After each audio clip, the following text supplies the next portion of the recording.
How to share Facebook post to Instagram or vice versa. Let's jump right into the steps. First, you want to go ahead and open your Instagram app on your phone. Select any of the picture and tap on three dots on the top right corner.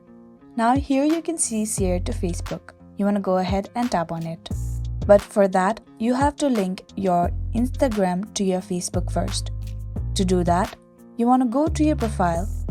Tap on three horizontal lines on the top right corner, then tap on Settings and Privacy. Now you want to go ahead and tap on Account Center. Tap on Profiles. Here you can see linked profiles. You want to tap on Add Accounts to add more. Here you can see all the accounts that has been logged in to your device. You can link any of them. After you do that, you'll be able to share Facebook posts to Instagram or vice versa. I really hope this video helped you out. Thank you so much for watching till the very end.